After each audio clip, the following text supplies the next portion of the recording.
If you're a fan of high-quality turn-based combat, great exploration, incredible characters, story, music, atmosphere, then you might be happy because Baldur's Gate 3 has been nominated for Game of the Year at this year's Game Awards. On the other hand, if you enjoy mediocrity, loading screens every 2 seconds that seemingly last forever, procedurally generated content that goes absolutely nowhere, it bores you to tears, if that's your vibe, you might be a bit sad because Starfield is missing from this year's nominations. The Game Awards are something I don't normally care about. However, I just think with Baldur's Gate 3 being nominated, these awards have more attention than normal. There's a lot of RPG fans who love Baldur's Gate 3. They love what it's done for the genre. It's really reinvigorated interest around role-playing games, especially on the turn-based side of things, and people just want to see it do well. They want to see it lead to more. If Baldur's Gate 3 doesn't win Game of the Year at these awards, it doesn't matter. Most people probably know it has been not only the best game for them individually, but overall it's probably had the most interest of any game that's been nominated. It is massively popular still on Steam. It hasn't even released on all devices yet. It's coming to Xbox at some point. If there's a Switch 2 next year, it'll probably get ported there. So it's probably just getting started. It's going to continue to take off. It's going to continue to do well. But the reason I'd like to see it win at the Game Awards is because it is going to bring more casual players in. People who don't normally get into RPGs, they might see a headline. Baldur's Gate 3 has won Game of the Year, and they might be interested. They might buy it. That might lead to more publishers green-lighting turn-based role-playing games, allowing studios to really invest more into the story, the dialogue, the choices that we make, instead of everything being totally action-focused. That could be a good and bad thing. I mean, if EA and Ubisoft greenlight a bunch of RPGs, I'm probably going to be a bit skeptical, but if it allows, say, Microsoft to pour more money into Obsidian or In Exile have made some decent games like Wasteland 3, maybe we'll see more from them, maybe more publishers, the money people can justify it and we get more. That is the hope anyway. But if we look at the nomination categories for this year at the Game Awards, it seems like it must go all day or night. They must have a lot of advertisers, a lot of money made from this, because there are categories basically anywhere you would think. You've got Best Independent Game. I was reading about this because there's an RPG, Dan the Diver. It looks interesting. I haven't played it yet. But apparently it's up for Best Independent Game. However, it's published and the developer is part of Nexon, who are a $16 billion business. So you can tell it's pretty corporate if that counts as an independent game. You've got Best Family. I don't even really know what that means. There's a lot here. But what I'm interested in is Game of the Year. What is the ultimate game? And if we jump in, you've got 6 nominations. Most of these games, I imagine, would have some merit. Some of them I've played through to completion. Some of them I haven't played or have dabbled in. But the ones that have had the most nominations overall, Game of the Year, other categories like Best Director, I believe, Best Direction, they are Baldur's Gate 3 and Alan Wake 2. Alan Wake 2, pretty surprising. I was actually a bit down on this game a month or two ago because the PC requirements looked a bit over the top. It seemed like it may be another bad port. We've had a few of those this year. Like, for instance, Jedi Survivor, which wasn't great. It's got mixed reviews on Steam. It looks like a bit of a dumpster fire. I haven't played it for that reason, and I was worried that Alan Wake 2 was going to go the same way. But what it seems like is Remedy actually overcompensated with the requirements. It's actually very well developed. It's ported quite well. The real downside is it's locked behind the Epic Store. So even though there was a bit of promotion, there was a bit of word of mouth, people were saying the game was excellent, I do think that it would have lost interest purely because it was stuck on Epic. And there's a lot of games where there'll be a PC port, and I wasn't even aware of it because it was locked on Epic. An example is, I don't normally play Kingdom Hearts, I haven't really got into it, but I found out that the whole series is basically sitting on PC on Epic, but I wasn't even aware because it's stuck on some storefront that a lot of people are not interested in. I guess with Alan Wake 2, it's a little bit different to, say, a Metro Exodus, where at least Epic funded Alan Wake 2. They poured money into it from the start. They didn't just go and grab it at the last second and go, yeah, thanks very much, we'll take that. We'll lock it away off Steam when you've got to download this shitty launcher, spyware apparently, if you want to play our game. Not the case with Alan Wake 2. They did actually invest, and it wouldn't have actually existed at all if Epic didn't fund it. So for that reason, I might give it a chance at some point. It's meant to be very good. I do love survival horror, and Remedy have done some great things. I love the original Max Payne 1 and 2. Really nice third-person shooters. I did sadly read that they're now in the middle of developing a live service title, which is a bit saddening. I hope it doesn't mean that they're just going to be chasing some sort of cash cow, because there's such a bad history recently of single-player developers pivoting to live service and just falling flat on their face. I think I saw something about the Suicide Squad game. There's going to be a presentation soon with gameplay, and that looks so bland. It looks so pathetic. I'm going to be steering clear. It's very much a shame because the studio behind the Arkham games, Rocksteady, who are doing Suicide Squad, used to be so good. So to see them fall from grace like that is a shame. I hope Remedy don't go the same way.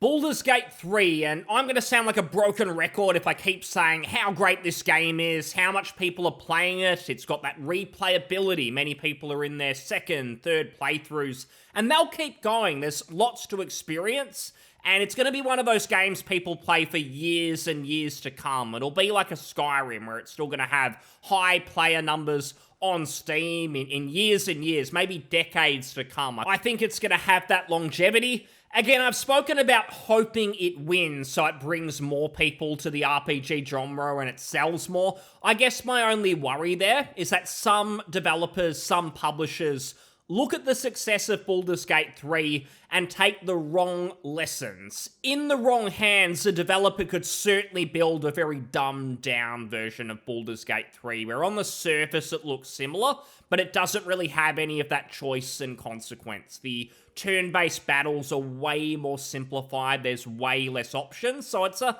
double-edged sword. It'd be nice for Larian and the CRPG genre for this to sell and build up even more sales numbers, but at the same time, the CRPG genre's been niche for a long time for a reason, and I'd like to see more games like Baldur's Gate 3 exactly. Not something similar, but it's massively dumbed down. If publishers take influence, hopefully they're able to keep the depth, and we do get competent studios giving us more. That's the goal. We want more games like this. We don't want cash grabs, which seems to be the way things always go, unfortunately. But you never know. Marvel Spider-Man 2, I really haven't seen that much positivity towards this game. Anytime I read about it, I just read about how it kind of panders, there's politics in there, and I don't really care about it. I just want to play a fun game. It seems to me like most Sony-published titles, where I think they're a little bit overhyped. I feel like a lot of people have different rules for Sony games compared to maybe Ubisoft games, for instance. I don't think that they're too dissimilar. If I play an Assassin's Creed title and then I play Horizon Zero Dawn, which I did a few years ago, I don't own a PS5, but I've been keeping up with some of the releases when they come out on PC, and I don't really get all of the hype, all of the excitement, because Horizon Zero Dawn, that was middling. The story was just really bland. I thought the main character, she just seemed too perfect, where they were afraid to give her any flaws. And I think characters are interesting when they have their strengths and weaknesses, and there were no weaknesses really there. Spoiler alert, I mean, it's 6-7 years old now, but Horizon Zero Dawn, the main character, if I'm saying this correctly, she's reincarnated from someone who's totally perfect and saves civilization. So you're playing as just a perfect figure, basically. She can do absolutely no wrong. The only thing I liked about the game story-wise was Lance Reddick's character. Rest in peace, he's been in some cool TV shows like Fringe and The Wire, but now he's gone, unfortunately, so I can't see the series really going anywhere. I think that Spider-Man 2 is probably along the same lines. Open world, probably fairly boring side content. I don't think it's very long. Again, it kind of panders to things, and maybe it's why it's on the list. Resident Evil 4 Remake, I used to really not like remakes, and anytime I saw a remake, I didn't want to support it. But I guess with the industry changing, there being so many live service titles, it being harder to get single-player games, this year being the exception. There's been so many single-player titles, it's actually been pretty good. But prior to this year, I guess I changed my rule a bit, and I was alright with a remake if it was at least a reimagining. It wasn't just like a remaster, a real cash grab. If it's like a new game, they're just using the classic name and sort of building on it, I'm alright. I mean, the Dead Space remake was very similar to the original, but it played well, it was fun to go through. The Resident Evil 4 remake is really high quality. It's not like the remake of 3, which I thought was rubbish. I was worried we'd get more of that. 4 remake is more like the remake of 2. Really, really good. Really high quality. They put more effort into it than they probably needed to. I think it still would have sold gangbusters if it was half the quality, but Capcom did put in effort. And Capcom have said recently that they do see PC as their main platform. Their games seem to sell best on PC. I feel like the PC audience is less prone to bullshit, and hopefully that means that they continue to deliver decent games. I don't think it will win, but it's nice to see it get a nomination. I'm not bothered by that at all. Super Mario Bros. Wonder, a bit out of left field. I haven't talked about this game at all. I think it's really, really fun. I played through it from release. It took me a week or two. I was always keen to jump into it. I was playing other games at the time too, like Cyberpunk 2.0, but I was always sort of drawn to go back to Mario, and I've 100%ed it, I can say. I beat the final last level, all real chaotic. It was a Dark Souls-y like Mario level, at least I tell myself that because I died so much. It was a good time. I think it innovated a little bit. The Wonder gimmick, I was skeptical on it when I saw trailers. Essentially what it does is you'll be going through a normal sort of Mario level, you'll find a Wonder Flower, and it will just change things up drastically. The pipes that you normally go through might start dancing, the piranhas might start singing karaoke, you yourself might turn into an enemy, like a piranha plant or some sort of oozing, jumping blob. There's a lot of cool stuff that happens, but if you do like platformers, probably worth checking out. Again, I don't think it'll win. I think it's just a nice nomination. It doesn't really innovate massively from the normal Mario formula, but I think it's probably better than most, if not all, of the new Super Mario Bros. Games. It's sad to say that I haven't really gone through Tears of the Kingdom, and the reason for that is and this is a hot take, I wasn't actually a huge fan of Breath of the Wild. As someone who loves old school RPGs that are open world like the Gothic series, I just didn't really click with Breath of the Wild. It felt like, especially when I first played it, like the open world was a bit of an empty hub for you to find shrines in, and that's where the real content was. I actually went back earlier this year and 100%ed it. I think I still had 40 shrines as well as the DLC to play through, and I had a reasonably good time. I think I've approached it now with a different perspective. I don't go into it expecting it to be like an RPG, because I think it was built almost like an RPG, but it's not, if that kind of makes sense, because they took Skyrim as an influence. They even admitted to that, but they had to put certain mechanics in there specifically because it wasn't an RPG. For instance, the weapon durability system, that's in there because they need you to keep exploring, and it's not as if you've got stats that you're building. There's not really an incentive to actually kill enemies, so it seems like some solutions were put in there so that you would keep fighting and keep kind of doing things. I think it works in some cases. I think the shrines are really high quality. There's some good puzzles in there, but then some other things fall flat. There's a really low amount of enemy variety. Some of the shrines, I know I mentioned they're high quality. There are some repetitive ones, like the combat ones, where it's literally a repeat of the exact same shrine, but the enemies maybe got more health, or something along those lines, a lower quality gimmick. I think these days I consider Breath of the Wild a fun enough game. I will play Tears of the Kingdom. I was actually going to see if they release an enhanced version on a Switch 2 next year, potentially, but again, I don't know if it'll win because Breath of the Wild did win in previous years, and given it's not head and shoulders above any of the other games, I imagine that Baldur's Gate 3's probably considered better. I think that they will go for that. So out of these, I still do think Baldur's Gate 3 is going to win. There's been talk that it's perhaps too indie. It's not AAA necessarily. Larian's a decent-sized studio, but they're not a, say, Insomniac, I believe, who do Spider-Man 2. They're not absolutely huge. If we look at the Game Awards previous years, It's not really the case, though, that AAA studios always win, because if you look at previous years there, I mean, Elden Ring was a juggernaut, but It Takes Two, I'd call that an indie game, not a big title at all. It's that sort of the two-player platformer. I've gone in it off and on with a friend, but haven't yet finished it, but it was pretty fun. You've then got Sekiro. I was surprised I can't remember, is it Sekiro?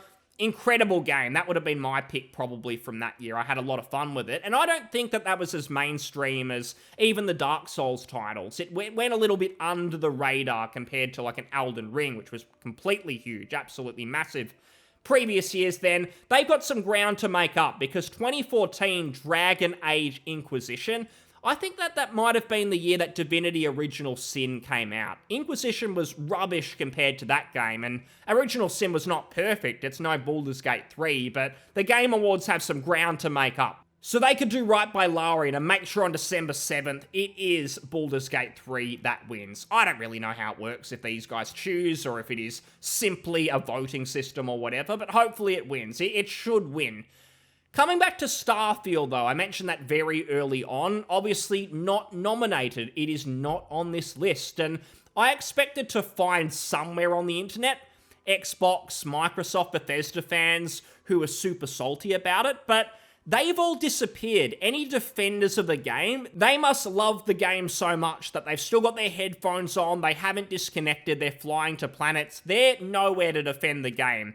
I don't think that's the case. I think people just do not give a shit. The game is a flop. It is going down and down on Steam in terms of numbers. I know they brag about sales numbers, but I don't truly believe that Bethesda and Microsoft are truly happy, because it seemed like it was going to be the game to be the new shining light for Microsoft, the way forward, Bethesda redeeming themselves after Fallout 76. It even seemed like they were trying to redeem themselves from Fallout 4, which was a successful game, but I think that they were not super happy that The Witcher 3 overshadowed it, and it was kind of around that time, 2015, where fans of RPGs, even casual fans, went, hang on a minute, I don't think Bethesda are as in depth, because Obsidian released New Vegas, it was critically acclaimed, a lot of people on that casual side probably didn't know the difference between Fallout 3, New Vegas, didn't know it was different studios, and then when Fallout 4 came out, people were going, hey, what's going on? This is nothing like New Vegas, there's no cool characters, I'm just running around shooting stuff, there's a voice protagonist, there's not really a lot of role-playing stuff going on, I can't really make many choices, what is this?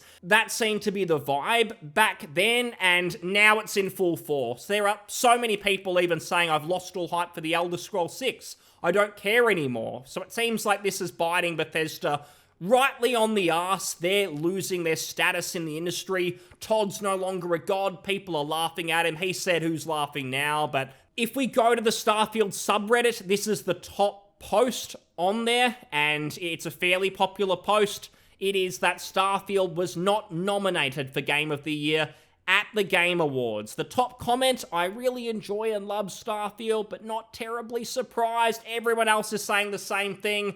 It's half-baked. What were they thinking? It's rare to find anyone who likes it. I think this game is going to slowly disappear. It's pretty much apathy at this stage. People aren't even furious at Bethesda. They've simply come to accept they can't make a high-quality game. They're stuck in the past, but not in a good way. Baldur's Gate 3 is stuck in the past in a good way, because it's got the old-school design values, but it doesn't have a million loading screens. The individual areas are very rich. There's what you can do. You can even fast travel and you don't get stuck in a loading screen. It just feels really, really smooth, whereas Starfield, it's the opposite. It is clunky, it's bland, the quests are boring. People have had enough. I think people are going to stop talking about the game altogether pretty soon. It's going to be a lame topic. The modders, they'll probably give up and move to games like Baldur's Gate 3, even if it's harder to develop for. Maybe they'll just go back to Skyrim and the Fallouts. That's easier. More people are playing them. I think I even saw today that more people are playing Skyrim on Steam compared to Starfield. That's how badly it has fallen off. But I hope to see Baldur's Gate 3 win. If it doesn't, it's still my Game of the Year. I'm sure it's the case for many others. We'll see if it leads to more great CRPGs. But thanks so much for listening. I'll see you on the next one. Cheers. Bye.